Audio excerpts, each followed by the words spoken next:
Poindexter Lounge. My name is Enosh, aka Enosh Fett, and it is very super to be with all of you today. It's a good day, and I welcome you all. If this is your first time to the channel, just know this: the Poindexter Lounge is a place for nerds. It's a place where you and me and my friends can get together and talk about all the things that we love, be it TV shows, movies, games, sci-fi, fantasy, superheroes, Star Wars, and so much more. We even talk about toys sometimes.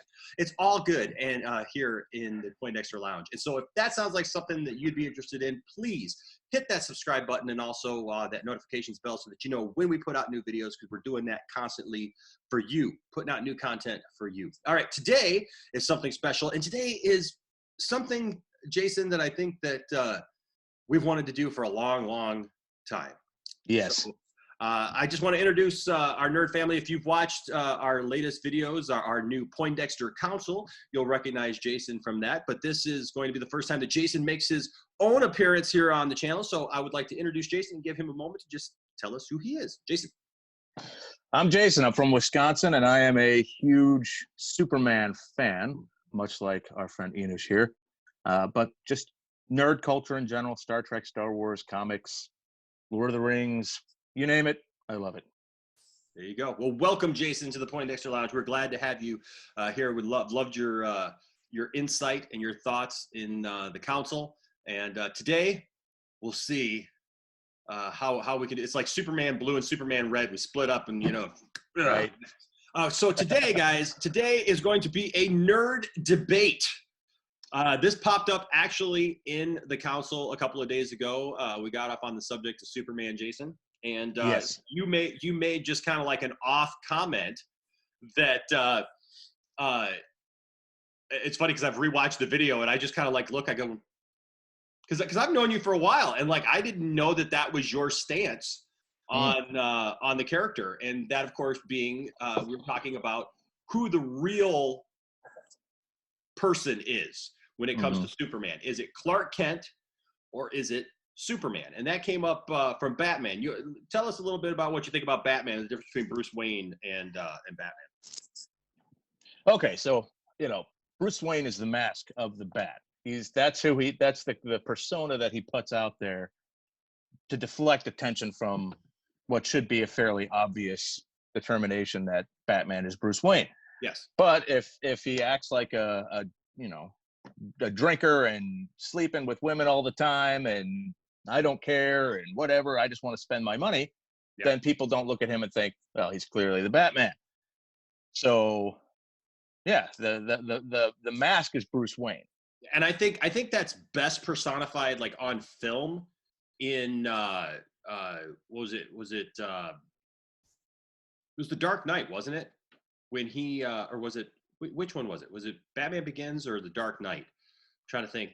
No, it was The Dark Knight, because it was with Two-Face, where Bruce Wayne he goes into the hotel and he buys the hotel and he's with the supermodels and he's like in the fountain and stuff with the girls. And Batman Begins. Was it Batman Begins? I couldn't remember which one. It's been a while since I've watched that. But yeah, that's like the perfect example of that. And I think that's really one of the only times that we see that in live action. Right. Really? Yeah, absolutely. The Dark Knight trilogy does a good job of that, because like in the Dark Knight, when they're going to dinner, he's like, oh, let's put a couple tables together, and he's like, oh, I don't think they'll let us do that. And he said, well, they ought to. I own the place. So that kind of mentality of really kind of showing up. Yeah, I can do what I want because I'm rich Bruce Wayne. I'm a spoiled rich kid. Yeah, and so who's gonna think that guy's Batman? Right, exactly. Now, but that being said, we got into the interesting discussion because you mentioned in that comment, which I totally agree with. I totally agree with the fact that Batman is the real guy. Batman is crazy. That's Batman's thing, right? He is as brilliant as Batman is. He's insane. That his whole life is based upon training. It's one of the reasons why I think people are so upset right now about this whole thing with Robert Pattinson, about him not really, wanting to train and everything. And there's a whole other mess there. But that's what Batman does. Batman has trained his body to be the top physical specimen that it could possibly be. Right. And he does everything in Batman's life is to further the bat, is to increase his presence, his knowledge, his wisdom. Just everything is about the bat. Probably why he's upset with having bat everything. Yeah, I remember reading a comic once when I was a kid, and Dick Grayson asked him why he cares. Batman is who you are. Why do you care so much about Wayne Enterprises? And he's like, it has nothing to do with family name. It's the money that keeps me able to keep doing this. Yes. I can't do this without infinite resources. So I've got to make sure that Wayne Enterprises is on great financial footing. So I've got all that money coming in so that I can keep doing this. Yes. So even stuff like that, that's what matters to the bat. So even when he's doing that, he's thinking Batman. Mm-hmm. So, I completely agree with that premise completely. Where we seem to differ is you mentioned the fact that, and this is what I love about fandom, right? Because there can be so many people who love the same character and yet get a different take on that character and take something away. So I just want to start off this whole thing by letting our viewers know, by letting you know as well. This is all in fun. Oh yeah. All right. Jason and I, we like each other. We're good friends. We're going to have probably some differences of opinion on the character or whatever. But at the end of the day, Jason and I are still going to be friends. It's all going to be good.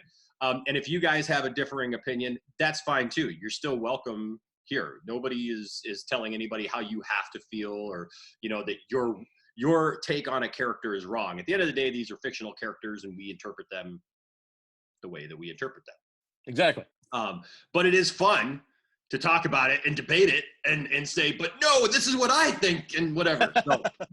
So I just wanted to make that clear, because I know sometimes people get a little sensitive, if they see something that doesn't quite agree with their take, because we were talking about it before we went on. I'm part of being parts of different Facebook pages and stuff like that with Superman and stuff, and it's interesting to see like people's opinions of stuff and how it differs, but we're all good here in the Poindexter Lounge. Everyone is welcome. Absolutely.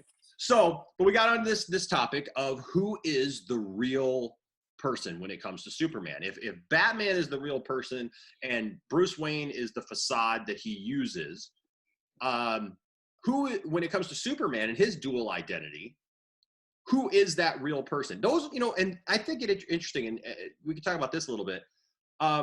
There's a lot of superheroes, Jason, with secret identities. Yep. Right? It's kind of like a superhero trope, right?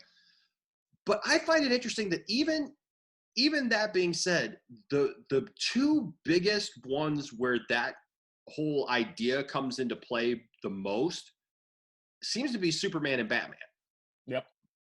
It doesn't seem to be a problem. Like, well, maybe Peter Parker. Yeah, I was going to say Spider-Man, I think you could probably put in there. But, somebody like The Flash, I go back to an episode of Justice League Unlimited when the mind swap with Lex Luthor and the Flash. And Lex Luthor's like, well, at least I can find out who the Flash is. And he pulls the mask back and he's like, I have no idea who this is.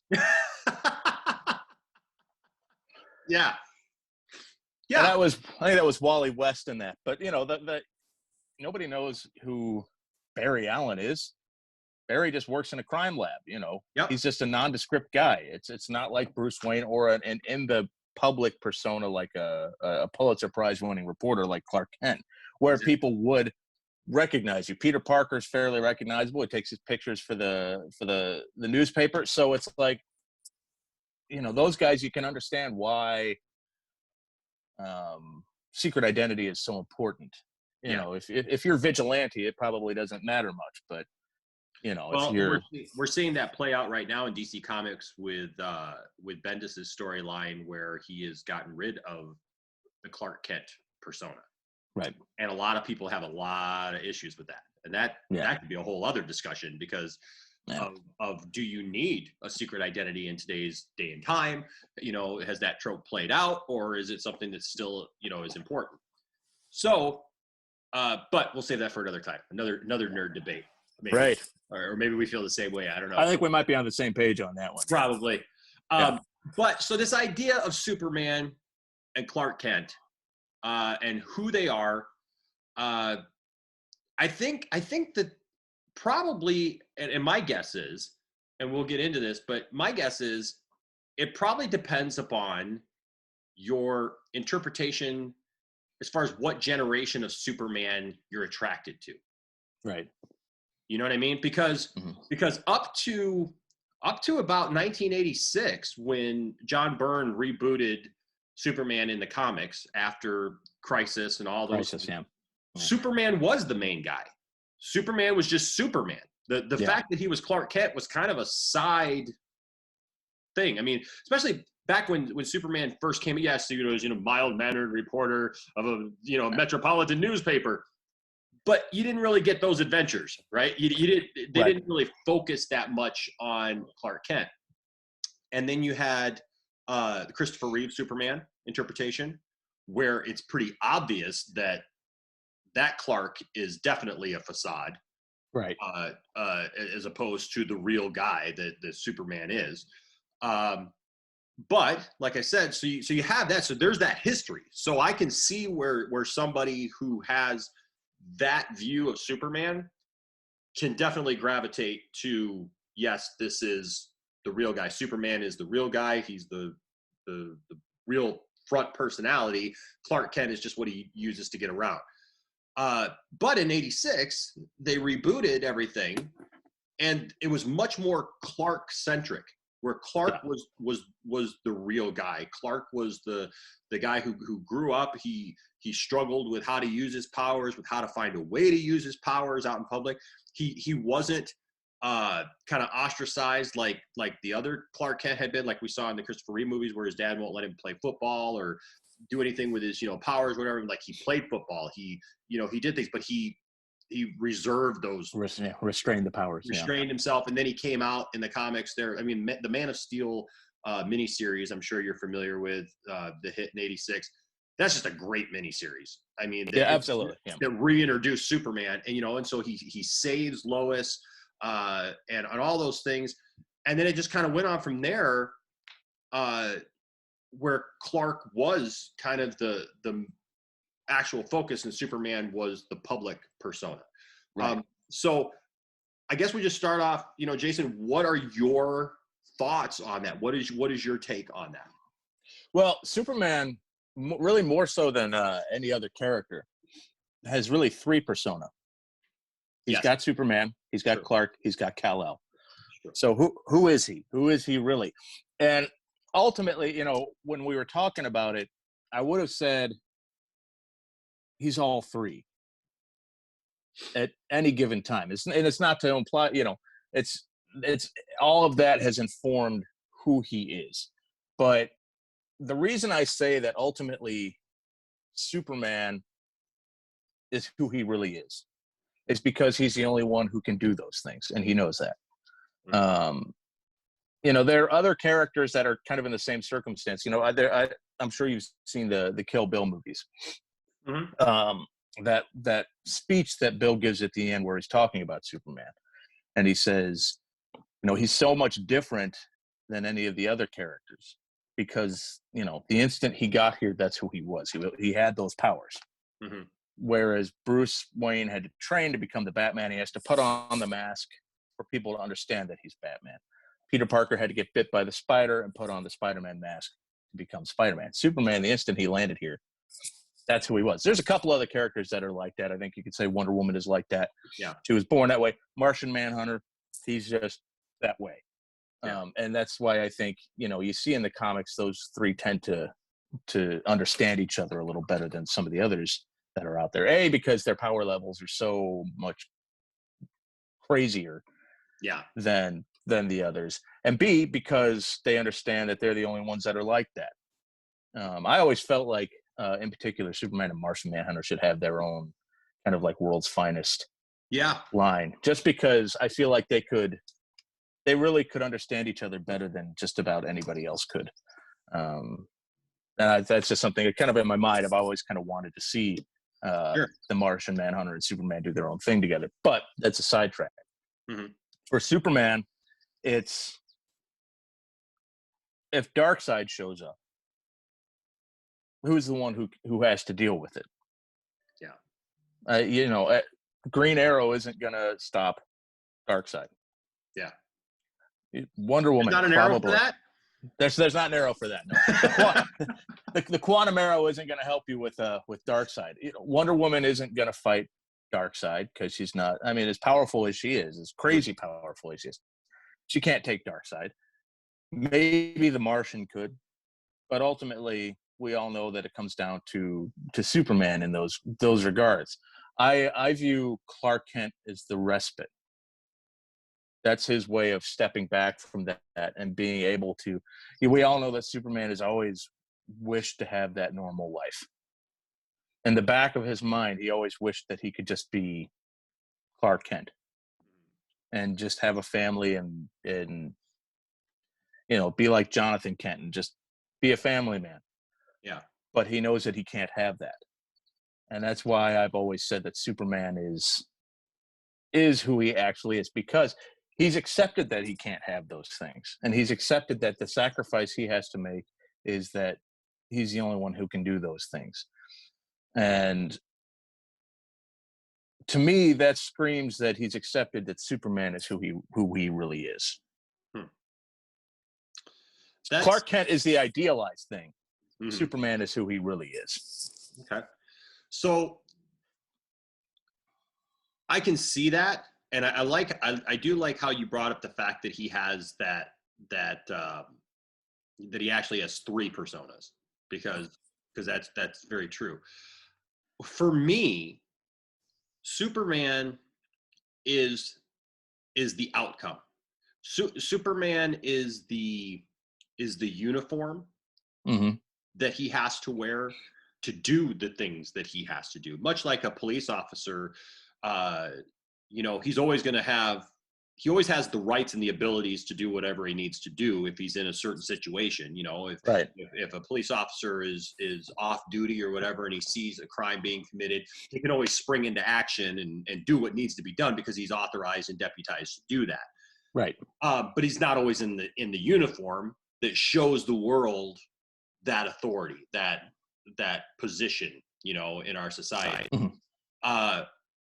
And that's how I look at Superman a lot, because yes, even though he came here and he had powers right away, I feel the whole emphasis of Superman has been from the beginning that even though he's not human, he's probably the most human character of any super hero, because absolutely, because he wants so badly to be human, and he has adopted this planet as his own, and he has studied humans so much that he cares so much about humanity and who everybody is. And the thing is, that was all instilled to him because of his upbringing. So you have to separate the 3, right? So so yes, he's Kryptonian by nature, right? Because that's where he was born. Right. But he had to learn about that side of him. And I like the stories where that's like very alien to him, like when he's, I think Smallville did that, like I said, we're in season 10 right now. So we're finishing up the series for this, I watched it obviously when it came out, but this is the first time I've actually sat down and watched all 10 seasons again. And our boys hadn't watched it. So this is their first experience with it. Sure. And so in watching it this time, I love the stories where like his Kryptonian heritage keeps trying to be forced upon him. Mm-hmm. And he's resisting it because it's alien, because he's human. As far as he's concerned, he's human. He's been raised by the Kents. Even though he had these powers, he's been raised in a normal middle America type of environment where he's been taught these restraints on his gifts, on his secrets and his powers. And so one thing I do like about Smallville, even though I don't like the constant, push and maybe the stuff that's come afterwards where like, Tom Welling just didn't want to put the suit on at the end, and stuff like that.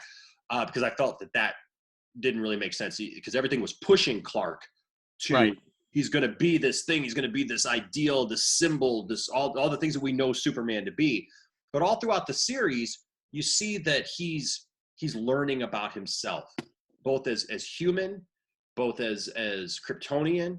And then you can see those times, especially like season 9 when they brought the Justice Society in, and Dr. Fate is talking to him and sees his, you know, his future. And then they brought in the Legion of Superheroes who come back from the future, and they're like, no, you're going to be a big deal, and you know, like our whole society is based upon the ideals that you you know set up and stuff. And so you can see that like he's learning about each one, but the one that's most natural to him is just who he is, and that's Clark.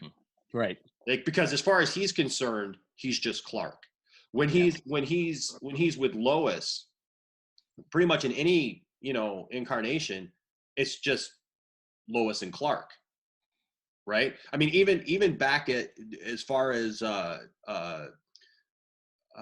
Christopher Reeve, like when he gives up his powers, you know, in Superman 2, and they go up, it's just Clark. It's just who he was. It's the same personality, you know. And he even tries to fight that dude in the restaurant. Yeah. Like not realizing like, oh, well, you know, I have changed physically, but as far as his personality, who he is, like that's who he is. And then like with the show Lois and Clark, you know, I think if they got anything right with that show, it was the personal day-to-day stuff of Clark Kent. Like that he was a normal guy, because it went very much along with the comics of that time. Right. I mean, it was almost like a kind of hand in hand kind of thing. And so like and then even on Smallville, like his relationships with people, he was Clark. You know, people, I think that frustrated a lot of people because people wanted him to be Superman. Right. But to me, that showed even more so that the reality is that at his heart, he's Clark Kent. He's like, even the moments, I'm even thinking about like Superman 4. We watched all the Superman movies with the boys when quarantine first started. And there's that moment in Superman 4 where, you know, he's trying to sell the farm, and that guy comes and, you know, and he's joking about how, you know, oh yeah, you know, old Jonathan Kent told me that, you know, the baby must have had a nightmare and kicked the crib and broke the crib and stuff. And he's like, oh yeah, you know, that Jonathan, he was always joking. And then, you know, the guy pitches him a curveball. He says, oh, you never could hit the curveball. And then once he leaves, like Christopher Reeve did a really great job of being able to hide Superman persona, right? So like as soon as he leaves, like you can see like he just becomes who he really is, you know, just relaxed with himself. So you can see that is like, I think that's a good example of where they made Clark Kent this comical thing, but really when he was just alone and just like with somebody like Lois or whatever, like when she discovered his powers or whatever, and you could see that was an act, that the real him was just the real Clark. It was who he was raised to be. He wasn't trying, like at the beginning of Superman the movie when he's talking to his dad, he's not doing that bumbling, you know, that's not really him. He's not tripping over stuff. He's talking with his dad, you know, Glenn Ford, on the way back, and he's just like, you know, is a bird showing off when it flies, you know. He's like, I'm just doing my thing, you know. So doing what I can do. Yeah, he's just adapting to that. So I guess it's why I've always seen it that yes. And well, then when he's got the Kal-El persona, right, that's very dry, that's very like analytical, right, you know, get down to business, you know, kind of thing. And I think that out of the three, he relates less with that Kryptonian side absolutely than anything else, you know. But that's how I always felt, that like Superman is Clark, but when he has to go into action, that's when he puts the uniform on so that the world can see who he is, you know. Because especially in some of those early stories, he was doing all the stuff. He was saving people behind the scenes. Like look at Smallville, 10 seasons worth of saving people behind the scenes and disappearing and doing all that stuff before he put on the suit. Yeah, you know. Yeah, I don't know. Almost like it sounds almost like in his mind, like he's got like a mental switch that he can flip. Okay. Yeah. Now we're kicking it over. And I hesitate to use the term split personalities because I don't think that's right. But you know, he can divest himself from each one. Yes. And say, this is who I am here, this is who I am here. You talked about Smallville getting right. Another one that I thought got it right was Man of Steel, especially after he saves the kids on the bus. Yes. And his dad finally tells him, "You're not from here, and you're the answer to whether or not we're alone in the universe." He says, "I don't want to be. I just want to stay your son. Yep. I don't want this." And in the comics, especially in the 80s, when they were trying, they decided he was too OP. They tried to scale his powers back. Yeah. And then people were like, well, no, that's not what we want out of Superman. We want Superman to be Superman. So then they had to go back again. Okay, well, now you're going to train with Mongol and you're going to unlock all your powers and you're going to be beast mode Superman again. That whole idea of him trying to reject that heritage only to accept it, I think is what it always stuck out to me as, all right, he's accepted this is who he is. Yes. This is, it's not even that, I mean, change the name, it doesn't matter. But the guy with the powers is who he actually is. When he goes to bed at night, even though he doesn't actually have to sleep, he's Superman. When he wakes up in the morning and has his breakfast, even though he doesn't have to eat, he's Superman. When he's doing his laser eyes shaving, which is still one of my favorite things I've ever seen in my entire life. That was fantastic. And the Superman animated series, people were always like, "How's he do that?" Well, we'll show you. Yeah, it was like, that's fantastic. That's amazing. I loved every second of it. He's Superman, and that's, the name is irrelevant. He could be called Bungle Man or Pavement Man, whatever you want to call him. It doesn't matter. Sure. Ultimately, it's the powers and the abilities that define him. And it's Clark is, again, I still think he's the idealized version of who he could be, because that's in the back of his mind. It's what he always wanted. Again, we all know that about him. That song, the Five for Fighting song, where it's talking about how everybody else gets to have what they want, basically, but me. Yeah. And the idea of I'm not crazy, so everything's fine, type of thing. But he knows that he can't have that. Another thing that always stuck out to me, that Superman is who he really is the Superman 1 million storyline. Okay. As he watches Lois die and Bruce die and Diana gets taken back to Olympus and all this, and all these people that he cared about and loved, and he's still sitting there, just Superman, same as he always was. And that idea that this is who I've become. This is my, now, when he leaves and he goes and communes with the source wall and gets all the lantern rings and spends 15,000 years in the sun, becoming basically a god. Mm-hmm. All that's kind of irrelevant. The thing that always stuck out to me was, this is what I am now. Now I will, one of the things about that comic that I think goes to your point more, though, is one of the first things he does when he has all these crazy powers is reconstructs Lois. See? Yeah. Which I think really, it supports your point, because he's like, I'm miserable without her. I have been for 20,000 years. I don't want to live that way anymore. I've got the ability to do this. I'm bringing her back. I've got to do this for Clark. Yeah. But going back to a point that you had made about Lois, it's important to remember she doesn't fall in love with Clark first. She falls in love with Superman first. And it's only, she accepts Clark because Clark is Superman, but it's Superman that she falls in love with. Well, so I agree with you that in most incarnations, Lois does fall in love with Superman first, because Superman is the infatuation. Superman is the celebrity guy that is hot, and and she's just overtaken because of his powers and what he does. But I will say this, in the John Byrne remake, she fell for Clark. Right. And she was with Clark for a long time, before he revealed to her that he was Superman.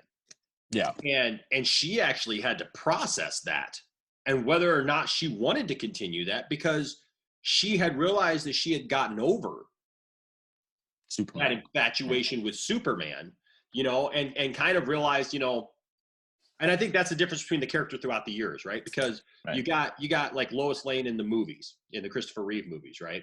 Who Right. like, I don't know. That's a weird thing at the end of Superman 2. Superman 2 is one of my favorite movies of all time, Yep. and I like it just the way it is. I don't need a director's cut. I don't need all that other stuff. I just give it Right. to me the way it was, half Richard Donner, half Richard Lester. I think it makes a good movie. This other stuff, that's a whole other debate. And I know it's a hot one among Superman fans. So, but like the whole idea of she can't even bring herself to get up and go to work hardly, because she's so torn to pieces that Clark is Superman now, Right. and you know, and she's got to cry enough to the fact where he's got to kiss her and take away her memories, which has been a big joke in our house ever since the boys watched that, because they had never really seen that. And so like every person that he kisses or everybody that he comes into contact with who finds out his superpower on Smallville, the boys are just like, oh, you should just kiss him, like just kiss him, right? Yeah. But you know, so you got that aspect of it, right? But then you had that comic aspect where she had pretty much gotten over that infatuation with Superman, and then saw Clark for being who Clark was, this guy who really cared about her. And you know, and that was always his question was, does she love Superman or does she love me? And I think Right. that even goes more to the point of Clark being the real guy, because he didn't want her if Superman was the focus, Right. because Superman is not the real him. It's his persona. It's a part definitely of who he is.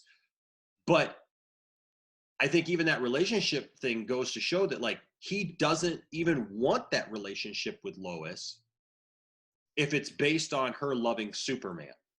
It's kind of like the idea of, I'm so rich, do they love me for me or do they love me for the money? Exactly. He would, as much as he loves Lois, he would rather not have the relationship with Lois.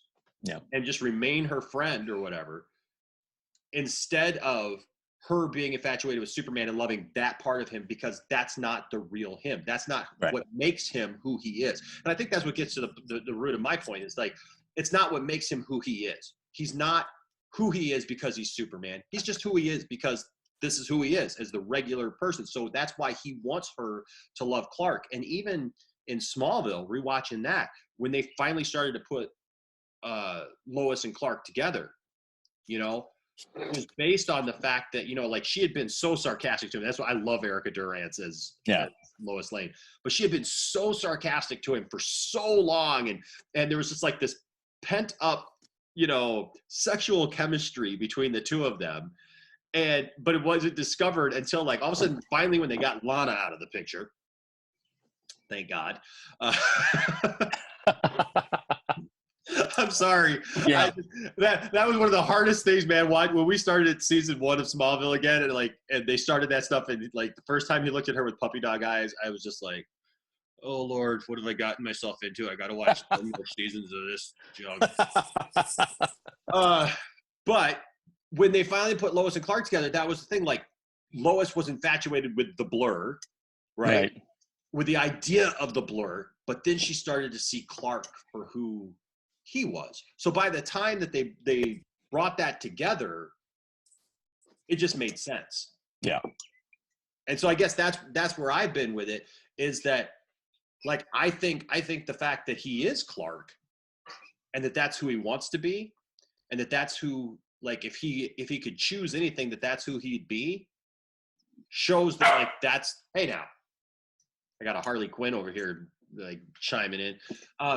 But no, that's like his way of showing, you know, look, I want you to love me. I want this is the person that I want to be out there front and center. Superman is what I got to do to be able to get out there and do this and be able to protect the people that I love and the, you know, my family and all those things. And that's why I have a problem with them taking the Clark Kent persona away Yeah. is because like that's the whole point. He does that to protect not just, and it's not just a silly thing like, I got to protect my family and friends and stuff like that, because Lois is so connected with Superman in that universe that every villain already knows you want to get to Superman, you go after Lois Lane. Right. So the fact that he's with her as Clark isn't really going to make that big of a difference.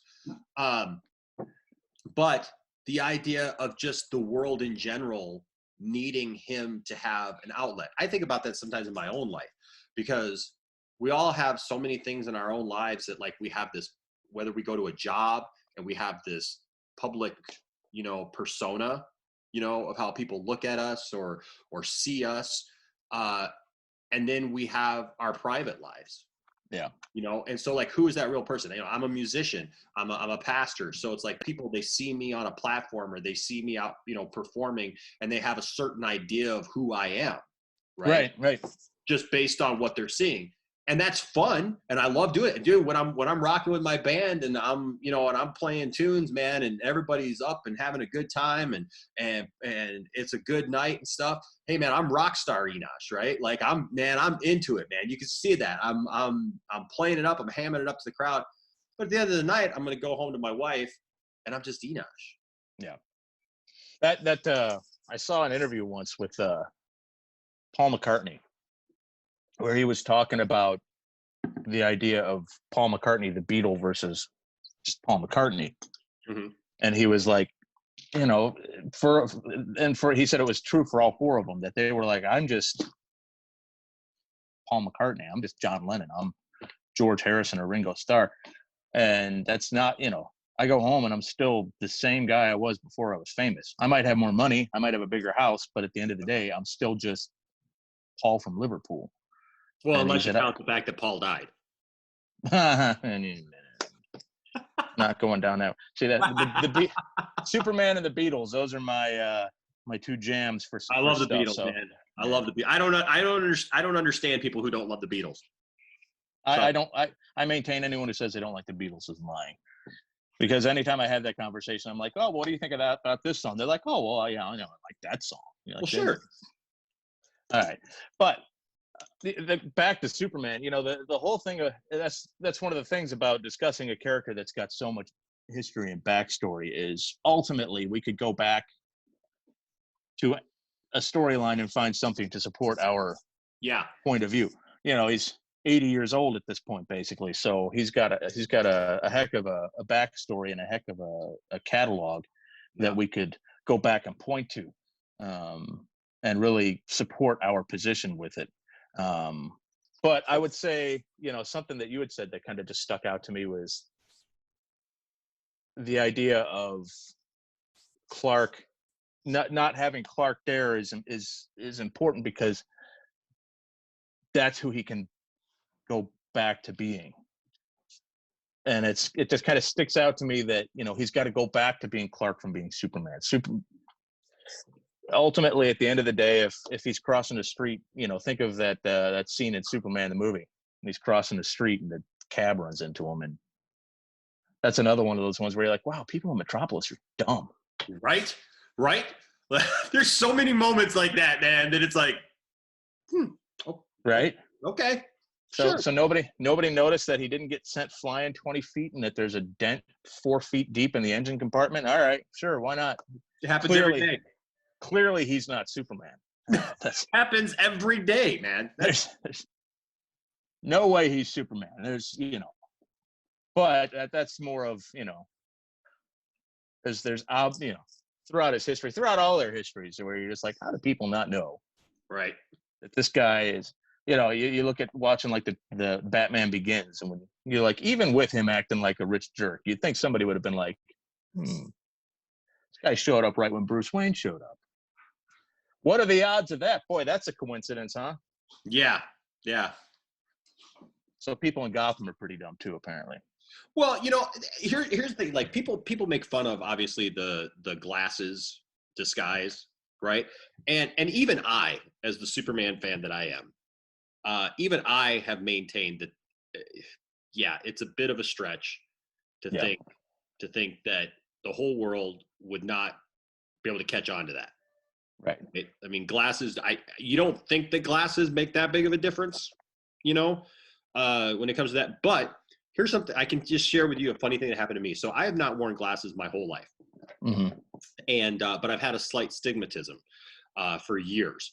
And finally, I went to the doctor a few years ago, and went to the eye doctor, and they said, you know what? They said, it's not really worse, but you know, you may want to just get a pair of glasses just for reading or whatever. Because I'd be watching TV, and you know, when you got like the guide channel, you know, Right. it's like black background, white lettering, and it was like getting a little blurry.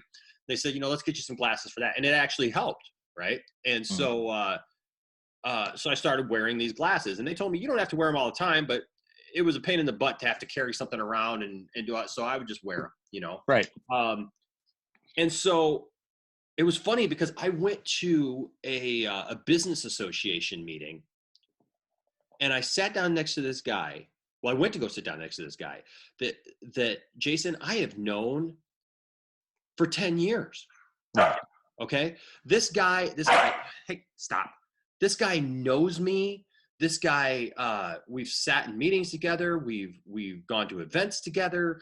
You know, I've known his family, like whatever. Yeah. Been at city council meetings together, complained about stuff together and everything. He knows who I am. And Sure. I go to this restaurant for this association meeting, and he's sitting there with another guy that I know, and I got my glasses on, and I just walk right up, and I'm like, "Hey Jeff, how you doing, man?" And he looks up at me like I'm alien to him. Yeah. And I look down, and I'm like, "Hey man, is there anybody sitting here?" And he goes, "Well, no, you can sit here if you want to." Like really acted weird. And I'm Yeah. like, "Okay." And like I sat down, and so like we started all talking, and he's like, "I'm sorry, do I know you?" And I thought he was joking with me, Jason. And I look at him, I said, "Jeff, dude, it's me." And he's like, "Who?" He's like, "I'm sorry." He's like, I'm drawing a blank. I don't know who you are. I'm like, "Jeff, we've known each other for 10 years." And he's like, "Are you serious? Like, who are?" And he kept going on. So I had to do it. I pulled the whole Superman thing, and I just slowly took off the glasses, and I just looked at him like that. And he looks at me, and he goes, "You saw this thing just kind of change over his face." And he's like, "Enosh?" And I'm like, "Are you messing with me right now?" Like, because I know Yeah. people know that I'm a Superman fan, and I used to wear a Superman jacket to you know, business association meetings and different things because it was my favorite jacket. And my customers used to, when I was in sales, my customers knew me as Superman. That was like my thing. Right. And that they started. And I thought he was messing with me, and he was not. He literally did not recognize me with the glasses on. And after that, I thought, you know, maybe there is something to the fact that if people aren't looking for it, Yeah. it You makes can. it makes just a small amount of difference. Now, and also in the comics, there have been several times where Superman and Clark Kent have appeared together. Right. You know, so that obviously, like, I think when the death of Superman happened, I think that like one of the funniest panels in comics is when they find Clark Kent under the rubble after Superman comes back and everything, and they use Matrix to disguise herself as you know, Clark. And so Right. you got Lois Lane standing in the middle of Clark Kent and Superman, and it's the exact same face, exact same hair length. Only difference is Superman has a Superman outfit on. He's got a shirt on and his glasses. And it's like, Right. Right. okay. Yeah. I mean, there's yes. But there's lots of people who look like each other. There's Yeah. lookalikes, right? So like, Absolutely. who's to say in that world that people don't talk about that? That they don't go, you know, that Clark Kent, that writer for the Daily Planet looks like Superman. Yeah. You know? But it's kind of goes back to that whole idea of Bruce Wayne acting the spoiled rich kid. You know, Superman. You know, the not necessarily that he's always portrayed as the mild-mannered reporter from Metropolis, but Clark Kent and Superman, they're different. So if you know, like you said, if you're not looking for it, it could kind of be right in front of you and you don't realize it. Yeah. You know, that whole thing again with that whole thing from Kill Bill, where he's talking about how Clark Kent. Now, I don't necessarily agree with Tarantino's take on it, where Clark Kent is his critique on humanity, because I think we all know he loves humanity. He loves he loves Earth. He loves humans. He loves everything about it. But I think there is some merit to the idea that, he uses that to fit in, and that is kind of how he's like, how am I best going to fit in? How am I going to not stand out? Especially since he's a big guy, he's ripped and everything like that. Yeah. It's one of the things I always laugh about in BVS, when Perry White's kind of giving Clark Kent a hard time, and it's like, do you not see him bulging out of that shirt? Who's gonna go to that Clark Kent and be like, "What's up, nerd boy?" So he can be like, "Are you kidding me right now? Even if I wasn't Superman, I could destroy you." I love in Superman 4 when the Warfields take over the Daily Planet, and they're going over the books and everything, and Mr. Warfield looks at Clark and goes, "And why aren't there any airfare expenses here for you?" This great little, like you said, like those little things, like, yeah, he doesn't have it. He's like, "I don't like to fly, sir," and then they just move on from it. But obviously, they're like, just drive everywhere. It's fine. Yeah, it's just like he's this ace reporter. Like, he would have to be able to get out into the worgoing and right. do things. So it's like, I don't know. It's really funny. I see there was something else I was just going to bring up, and I can't remember what it was right now. But I feel that as the character, has grown, he's changed, Sure. so much from that original thing. And I think for a lot of people, it's dependent upon the era of Superman that Sure. you really enjoy. I know that there's people still around today, to this day, who like George Reeves is their Superman. Oh, absolutely. Yeah. They enjoy that take on Superman. And you know what? I enjoy that take on Superman. Oh, yeah. It harkens back to a different era, a more simplistic time, a more black and white, cut and dry, kind of thing. You got Superman punching bad guys. Right. I don't know. That just wouldn't work. We all know he can't do that. I mean, yeah. I go back to, you can't have Superman fight Lex Luthor. It's just, it'd be over, and he'd have murdered Lex Luthor. Yeah. And so, but I remember what I was going to say. So in the movies and with Henry Cavill, yeah. Right? I think one of the things that probably turns people off the most, the people who don't enjoy those movies, is the fact that really he's not playing Superman. Yeah.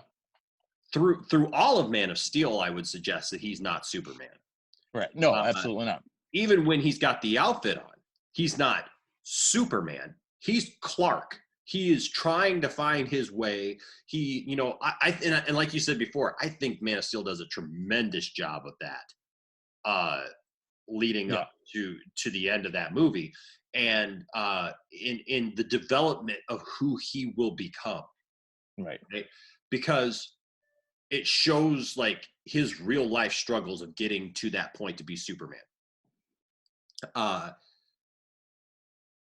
I just, there's all those struggles that happen. He's kind of working in the shadows. He's going from one place to another, kind of on the road and stuff. So he's doing all those things. He's acting in all these different ways. And then all of a sudden he's thrust into the middle of this global, situation where he has to reveal himself to the world. And I find it interesting because through all that, when he's talking with Lois, even when even talk about not, knowing where, who he is, even at the end of that movie, when he's talking to the general who turns out to be Martian Manhunter, if you listen to Zack Snyder, and his plans for it. But at the end, where he takes down the drone, Yeah. and and he's like, you're looking for where I hang my my cape. He's like, you're not gonna find me. But then he sits there and goes, hey, I was raised in Kansas. Yeah. What? Like, Yeah. really? Oh, okay, but like even then he's still talking as Clark. Yeah. Right? He's still not in that Superman persona. And then you get Batman v Superman and you see that he's trying to work that out, but there's so much of him just wanting to be Clark. His relationship with Lois, his relationship with others, him trying to make the best decisions or whatever, but like not really stepping into that leadership role. And then I don't think you really see him as Superman until he, the first flashes of Superman is when they bring him back from the dead. Yeah. Because Clark's gone at that point. Like there's that persona of Clark Kent is not there at all. Right. When they first bring him back, he's fighting the Justice League, man. And, and he's angry, you brought somebody back from the dead. And then at the end, when he comes in and fights Steppenwolf, then he's Superman, he's, got that whole thing going on. And I think that that's a reason why there's a lot of people who don't identify with that, because they wanted him to be Superman. Right. Like they want him to make all the right decisions. They want him to make, to do all the right things. And we don't want our Superman to make any mistakes. All right. Clark. Yeah. He's supposed to be, the idea behind Superman has always basically been, there's the whole immigrant from the stars, but it's basically a God among people. And how does that person adapt to that life? Yeah. And I think BVS did a great job of showing how hard that would actually be.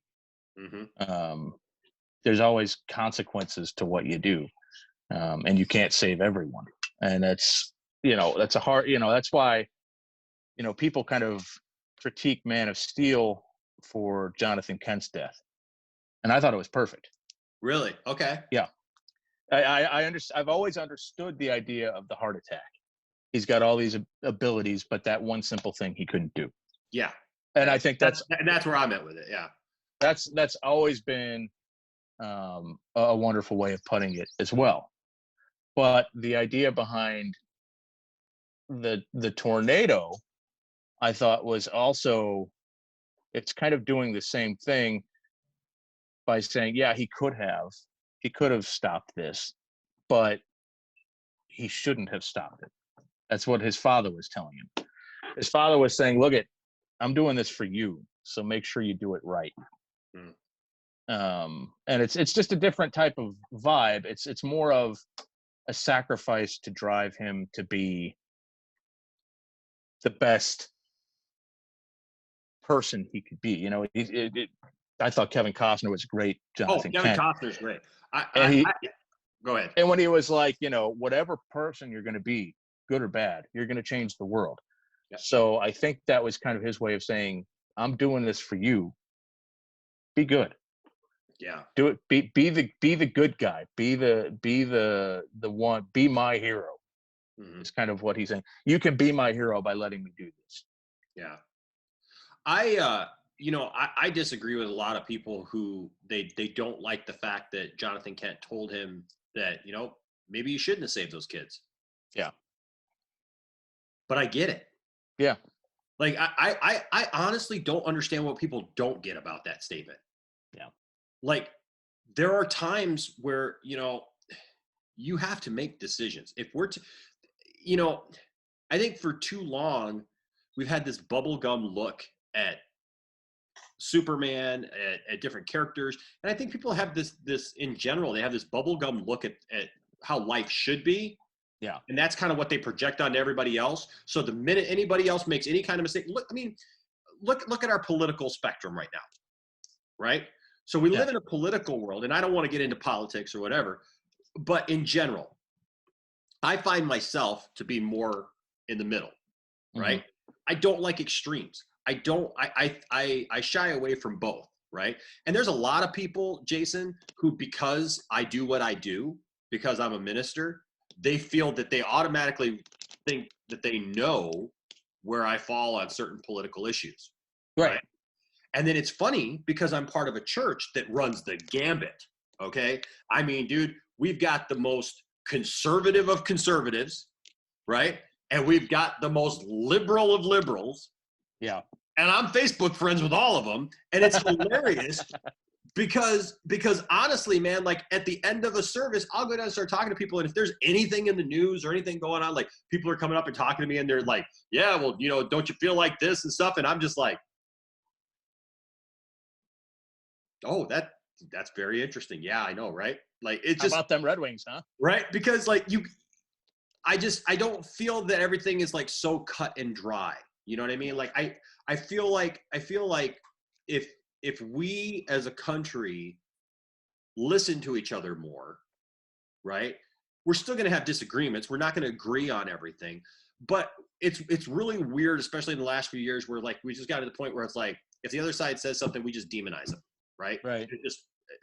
They're absolute evil on both sides, you know. Like, and the thing is, everybody thinks they're the good guy, right? Oh, yeah, absolutely. So that's what you just have. You have this constant, and so like for people who are in the middle, we just look and go, man, like can't you see that this is silly here? You know, like with our governor right now in Michigan, with some of the stuff that she's doing. You know, I've got friends who are completely against everything that she's doing, and then I've got friends who completely support her, and I'm kind of in the middle, going, okay, well, these are the things that I support. These are the things that I think make absolute sense right now, given what we're going through.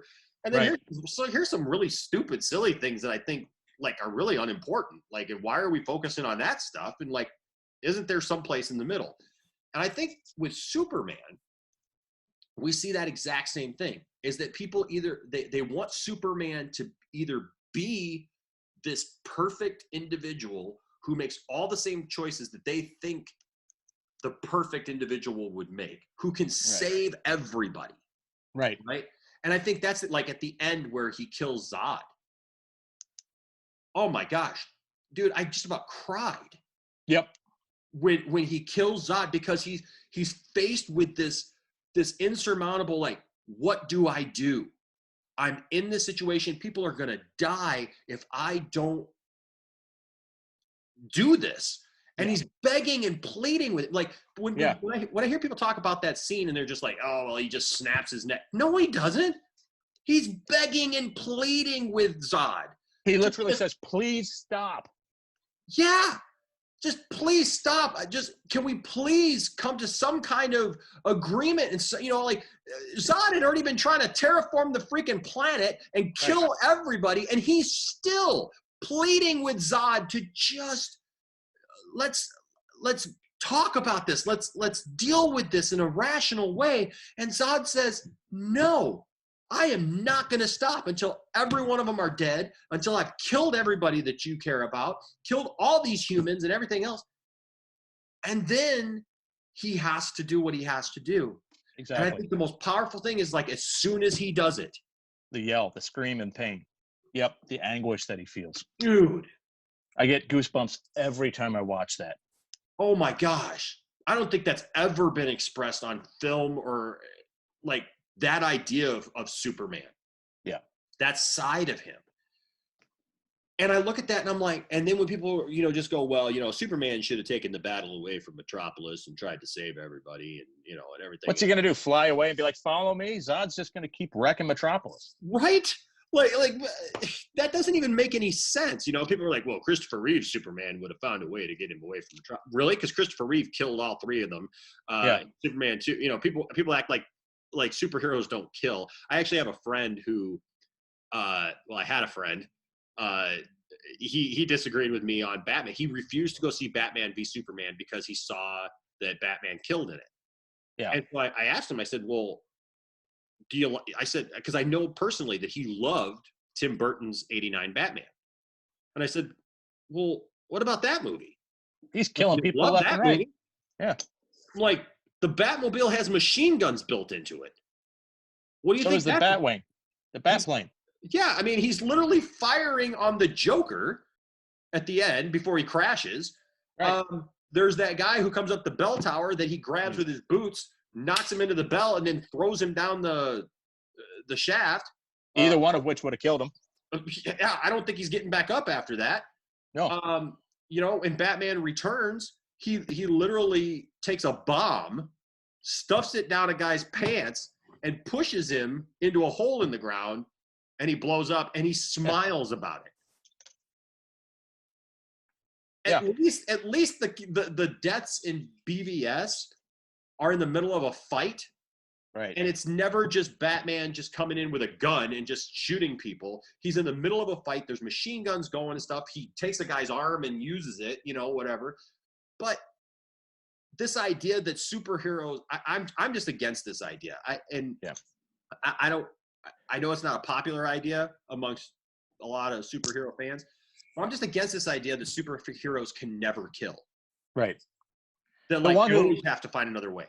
The one who always, you know, I always liked what was Wonder Woman. She's always been like, if that's what has to happen, then that's what has to happen. When Maxwell Lord has got control of Superman, and he's like, and she's like, how do I stop you? And he's like, you got to kill me. And she's like, okay, and, you know, twist his head around. Yeah. What else was she going to do? Because Superman was rampaging, and she knew no one could stop him. She couldn't stop him. That's why she had to go to fight Maxwell Lord. You know, he damn near killed Batman. Yeah. So, you know, she's always had that, you know, if that's what has to happen, then that's what has to happen. And, you know, even in the Dark Knight trilogy, the whole idea of I won't kill you, but I'm going to save you. It's a loophole. Yeah, you killed him. He killed him. We all know he killed him. What happens to Two-Face at the end? He knocks him off a building and he falls and breaks his neck. That's maybe he didn't intend for it to happen that way, but it still happens that way. Yeah. Even in Batman Begins, when he's like, I'm not going to be an executioner. And then he proceeds to blow up a building full of people. It's like he killed all those people. So it's like Batman, and we've all seen in the comics where he has made that ultimate decision where he's in the past, where he's like, I have no choice. I think the part that people go back to is like, well, he's never killed the Joker. And it's like, well, for good reason. That if you kill the Joker, then the Batman comics are going to be unsuccessful. That's a monetary decision is what that comes down to. But you're absolutely right. You know, the whole idea of when he kills Zod, okay, that tortures him. It crushes him. You know, it's why in BVS we all know he could have killed Batman instantaneously. Yes. Batman knows it. He doesn't do that. He's trying to stop him. He's trying to reach him because he's killed once. He doesn't want to do it again. He's felt that pain. Yes. And, you know, he even says it. If I wanted you dead, you would be. So could you just basically like, would you just shut up and listen to me for a second, please? Exactly. That movie is so maligned and it shouldn't be. That movie is a masterpiece. I agree. And you know, the funny thing is, Jason, is I think that as time passes, there's going to be more people that respect that movie. I hope so. Yeah. I hope so. I find it interesting already with this whole idea of a Snyder cut of Justice League and everything, that people went from literally like damning Zack Snyder that like he had ruined DC and ruined, you know, the DCEU, to all of a sudden it was like, let the man finish his arc, let the man have his day because, you know, he was phenomenal. So I mean, it's already changed. Yeah. You know, I think with Justice League being as polarizing as it is, it kind of took the heat off of Batman v Superman. Yeah. And you know, and there's people also who will say, well, the theatrical version versus the Ultimate Edition of Batman v Superman, that they like the Ultimate Edition of Batman v Superman, you know, but they I think it's given them an excuse to go back and say, well, I just don't like the theatrical version. Right. And there are things that make that movie better. Yeah. You know, but I think the themes are there. Yeah. Oh, yeah, absolutely. And I think most people, and that's because they didn't understand it. They shut off their brain at the Martha thing. And it's like, you don't get how appropriate that is. Oh. The Cinema Wins guy put it really, really well. And he's like, this is the part where I think a lot of people got lost. And he's like, this isn't my usual defense of the indefensible. The theme is there. This isn't, because it literally has nothing to do with the name. It's Batman realizing that this is ultimately, he's got a mom. Yeah. or so it doesn't even necessarily have to, at the time, he's confused by it. And then when Lois is like, that's his mother, that's what really flips the switch. And he's like, this guy's got a mom. I had a mom. This guy maybe isn't as bad as I thought. This guy's got a woman who's literally putting herself in between me and him. Yeah. It has nothing to do with the name. The name is incidental. It's just, it just happened to be a name that Bruce Wayne would recognize. Yeah. But, the idea that Bruce Wayne would never have come across anybody else named Martha in his life is ridiculous. So, of course, it has nothing to do with the name. It has everything to do with realizing that Superman has these things. And, even in, Justice League, you were talking about Superman being more human than Batman. He says that openly. He's more human than I've ever been. He fell in love. He works a job. He's got he's got friends. He's got all these things that I rejected just because I was focused on vengeance and justice and being the Batman. And that's why when people maligned that scene, I was like, what are you talking about? That scene's perfect. Yeah. It's literally the only thing that could have snapped Bruce Wayne out of that. Yeah. And Kill rage vanishes. I agree, man. And I think it's just a thing of like right now, like, because, and I've said it before, I'm not the biggest Marvel, fan. I don't go way back with the comics. I mean, I loved Spider-Man growing up. I liked the Hulk, but I never read the comics. I mean, I was aware of when the Black Suit story happened, and I read that. I remember, because I actually had those comics in my school library. So I read like those comics in the school library. And so we had that and stuff, but like, I don't have the history that I have with DC. No. But when Iron Man came out, I went to go see Iron Man, and I was blown away. And I was like, man, this is tremendous, right? And then as they started building the MCU, I was like, man, this is cool. This is really good. And when I would see things that I didn't understand, I would go ask my friends who were big Marvel fans, hey, what did this mean? Like, why did this character do this or make this choice or whatever? And they would tell me, and they would give me a history of it. And I would go, oh, okay. Right. With DC, it's like people, they feel like if they like Marvel that they have to hate DC now. And so when anything comes up that they don't understand, it's automatically, well, that's stupid. I don't understand. Right. I checked out, my brain checked out, so I'm done. And yeah, Martha, oh, that's so dumb. And they find this thing that they're going to harp on and just pick on his win ahead and take away from the entire rest of the movie that built up to this moment. And just act like the whole movie hinges on Martha. Right. And like you said, it's not even the name. It's all the things that go around with it. It's this absolute rage that Batman has had this entire movie towards Superman from the opening of the movie that even Alfred tells him. And I tell you what, that's another thing, man, with losing Ben Affleck to have to lose Jeremy Irons as Alfred. Devastating. Oh my gosh. Anyways, but Jeremy Irons telling him, that this is how it starts. This rage, this anger. You're losing yourself in this quest to take out this man that you don't know that he's bent on anything else. You don't know that he has these ulterior motives. It's like, this is not you. Right. You're the Bat. You are the world's greatest detective. You're the guy who's supposed to find out this stuff and figure it out. And you've thrown all that to the side for just this anger and this vengeance because this city was toppled and people died and it's got to be this guy's fault. Right. And like you said, it took that moment to snap him out of it, to make him think, because it was in the lead up at the beginning. Yes, we had to see Batman's parents die one more time. Right. But it was that setup, right? That in that moment when he says Martha, like you said, it snaps him out and makes him realize, hold on a second. This guy has people in his life. Yeah. He's not just operating as some alien entity that has come here to take over. Yeah. He's got a family. He's got a mom. He's got a woman who loves him and has tracked him down and cares about him and is here to literally putting herself in between me and him. Oh my God, maybe I'm wrong. Right. You know, Yeah, it literally, it wasn't the this. name is irrelevant.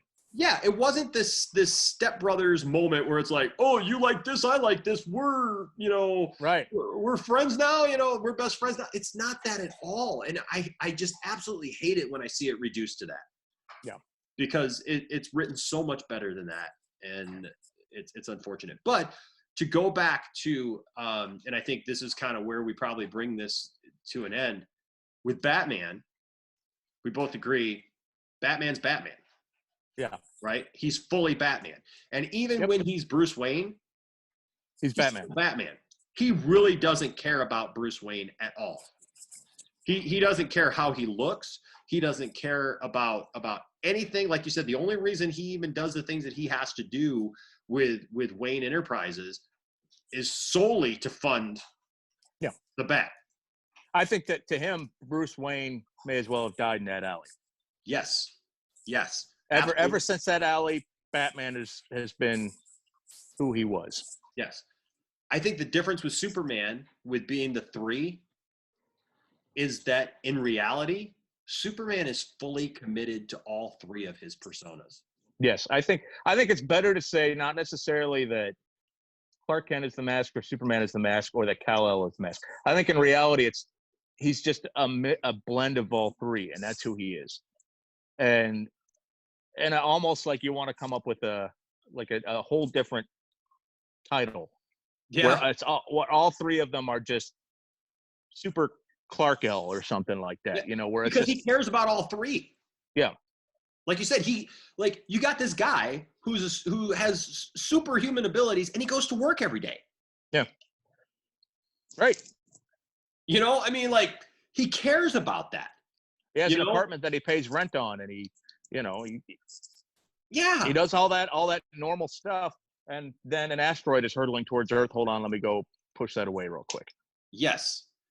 And so he's fully committed to the persona of Superman, to being Superman, and to being that public persona that kids can look up to, that adults inspire to be, that the world sees as this leader and this, you know, almost like savior, you know, type of messianic figure. Yeah. Yeah, because obviously that's a huge part. You know, I mean, nobody can deny that about the character. Right. You know, so he has those parts of him. But then, like you said, he's Clark. Hey, stop. But then he's Clark. Right. And he goes to work. Like you said, he eats breakfast. He puts his shoes and socks on, you know, over his Superman outfit somehow. And, where's that cape hiding? Don't worry about it. Exactly. He does his regular daily routine in that way. And then when it comes to things pertaining to Krypton, he's Kal-El, and he's embraced that, and he wants to know. It was one of the problems that I had with the end of the first season of Supergirl. Yeah, was I understand that Supergirl has to be about Supergirl, but if you bring Superman into it and you say that Superman's there, you can't do what they did with the character, because to say that Superman would not be involved, you know, they got a whole jail full of Kryptonians, and to say that Superman wouldn't be interested in that at all or have anything to do with that, that's ridiculous. Yep, absolutely.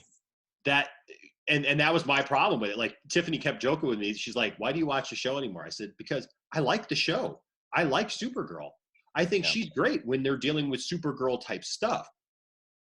When they're like crapping on Superman and making Superman look like a dunce, or like the finale there where, you know, all the humans are being mind controlled by the Kryptonians.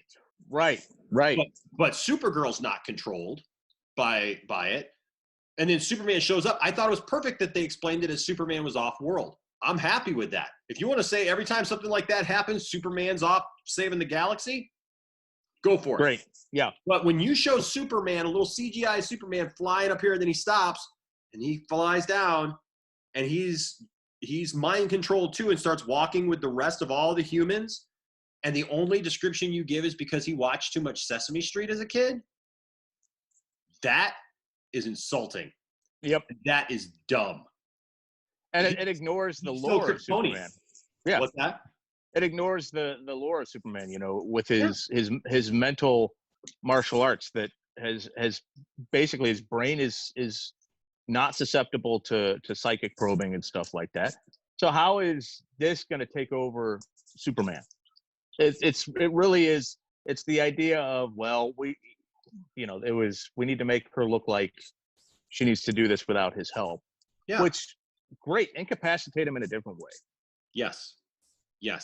You don't, and this goes back to my thing, and Tiffany feels the same way. Tiffany and I talked about this several times on the channel. I am all for empowered female characters. Mm-hmm. Okay, I love strong female characters. I know that I'm in the minority for a lot of people, but I like Rey in the new Star Wars trilogy. Like, I enjoy her character. There's a couple things I would have done differently, but I enjoy her character, and I'm not one of these people who harp on it and act like she's a Mary Sue. And if people feel that way, that's their opinion. But yeah, right. Whatever. But I don't understand this idea of, like, we have to kind of cut the legs out from underneath all the male characters to make the female character look better. Every time Superman is involved on the Supergirl show, they cut him down and actually say stuff like, well, Supergirl's better than you, or, you know, Kara's better than you, and she could do this better than you, and blah, blah, blah. Everything's better than Superman. When I think, personally, the best that we've seen that done is in the Wonder Woman movie. Yeah. Where you have literally the female has godlike powers. I mean, she's a demigod. Right. And the man that she falls in love with is a human.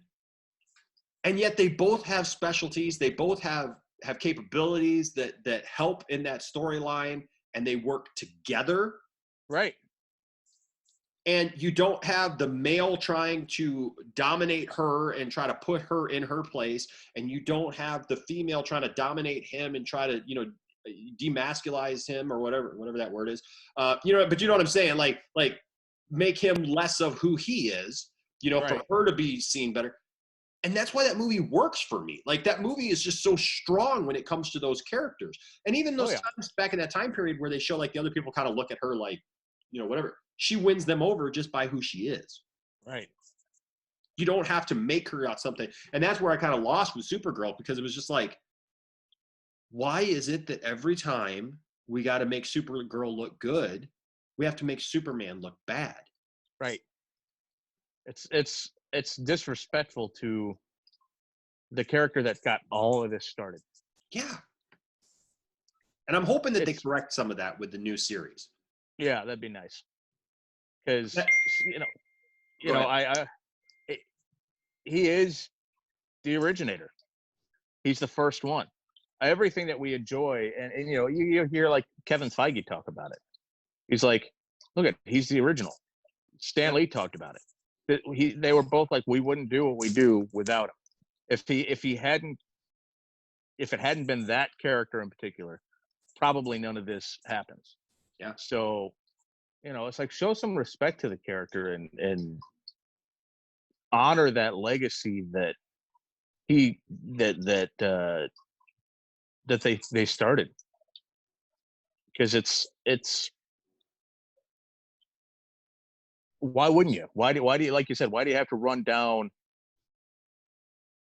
Superman to make Supergirl look good? It doesn't make any sense. You can do both. You can have her win and save the day and still have Superman, like I said, incapacitate him in a different way. He's got kryptonite around him. Now he can't fight. Great, done. Yeah. I remember there was that one episode where Superman got mind controlled again. I think it was when Terry Hatcher came on, and he got mind controlled again, and him and Supergirl fought, and Supergirl beat him. Okay, that's fine. And there are many stories where it talks about how Supergirl is actually capable of being stronger than Superman on some levels. But then at the end of that episode, they have to choose Earth's hero to go fight the main villain. And like, they make a point of it to say, where Superman like bows to her and says, no, you beat me fair and square. She goes, well, no, you were my control. He goes, no, it doesn't matter. I was at full capacity and you beat me. Like, first of all, we did not see full capacity from Superman in that fight. There's no freaking No. way. And to say I was at full capacity and you beat me, now you're Earth's champion. And she started like a couple of months ago. Right.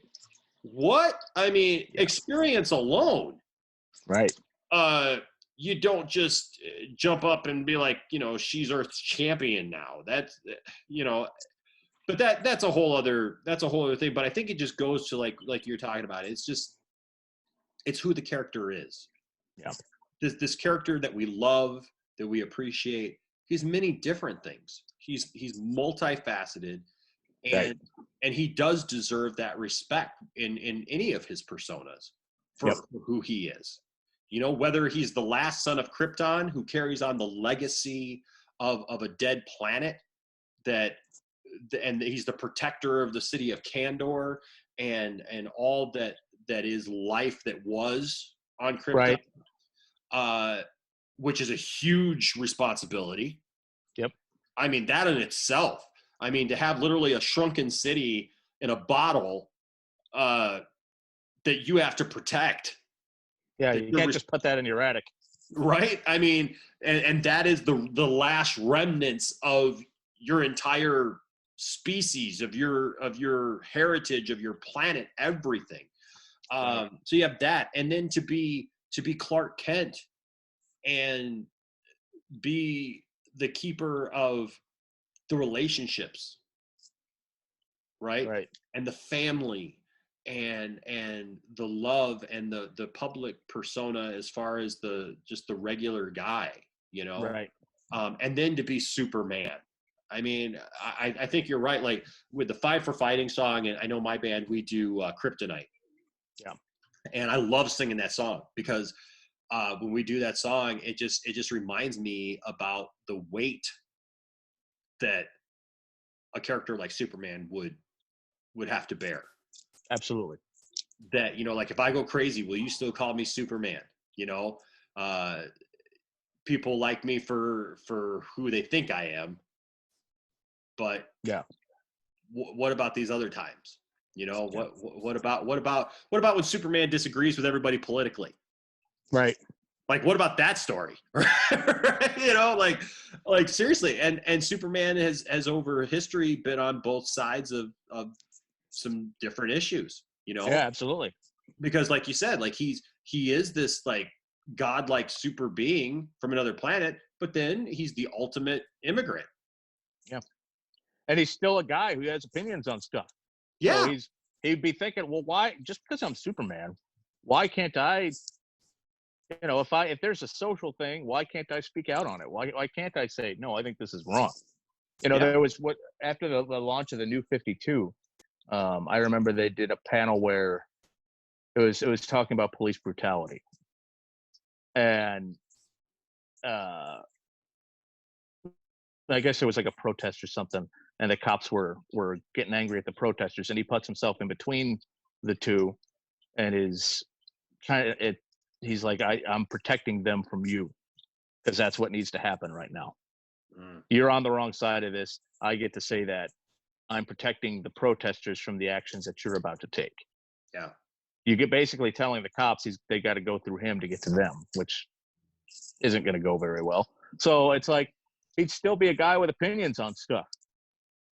Yeah. Whether or not we agreed with that opinion or not, he's still going to have an opinion on it. Yeah. They did that in the 60s and 70s with Vietnam, where he talked about Vietnam. So, like, that's why I've always loved the character, because he shouldn't be identifiable. Yeah. But he is. And he's one of the other things I always liked about him, I thought was put well. I don't know if you ever saw the death battles with Goku. Oh yeah, I've seen some of that stuff. Yeah. Where that ultimately they say it's not about, he's meant to win because that's just who he is. He's meant to be, they say he's relatable, but he's not. He's not meant, as Superman, he's not meant to be relatable, because he's meant to they say he doesn't have any limits on what he is. And then they talk about Goku being, he can overcome the limits. Superman has no limits. So long as he's in a yellow sun, there's no limit to what he can do. And that's almost what makes him so identifiable. Yeah. Because he's got no limits, but he's not here to take over. He's not here to dominate. He's here to help.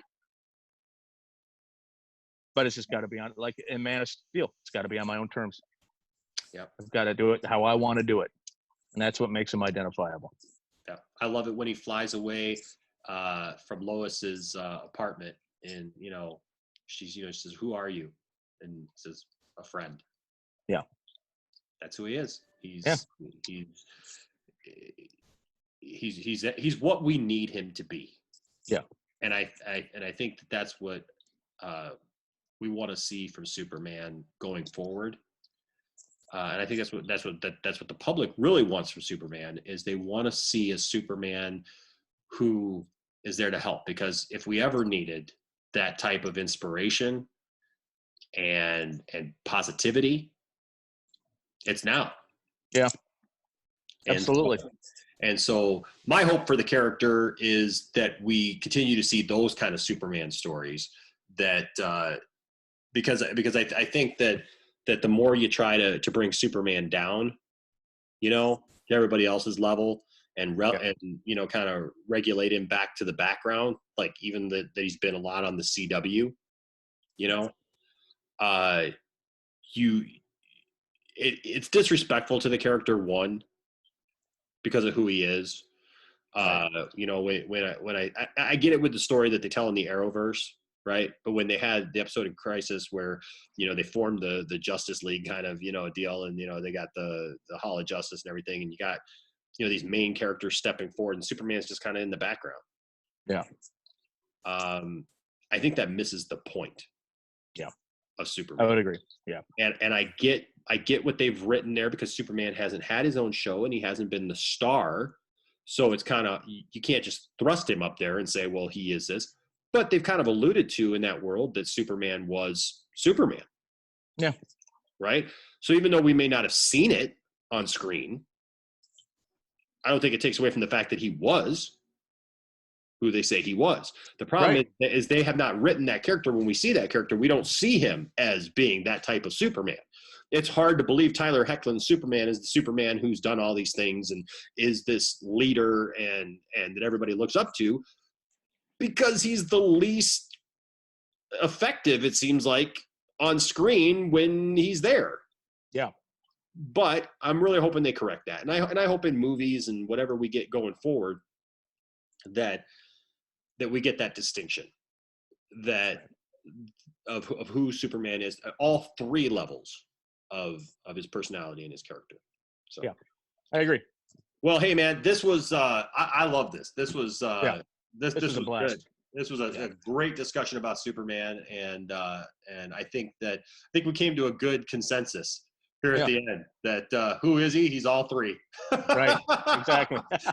He's all three, man. So so there you go. So somewhere out there, there's some guy who's been like, no, he's Kal-El. You guys have it totally wrong. And so like we got to like add that guy into the thing, So like everybody's happy. But exactly. Thank you for joining me today, Jason. Of course. Thanks for having me. Hey man, this was great. Like I said, I've loved having you here on the channel, and this was a lot of fun. I've wanted to talk about Superman with you, and I'm sure that we'll have many more conversations about Superman and different personas and things. We just got the word that the Superman show will debut in January. Right. So I know we'll be live streaming that and talking about that next year, and hopefully this whole thing clears up where they can get these shows shot. Right. Exactly. And we can actually have something to talk about. So all right, man. Well, hey, you have a super day. You too. You continue to fight the never-ending battle, and so will I. And hey, for all of you who've been here with us, thank you for joining us. If you stuck to the end, we appreciate your support. We appreciate you guys, and we would love to hear your opinions. What are your thoughts? Do you agree with me? Do you agree with Jason? Do you agree with both of us, or do you just totally have a different thought on it completely?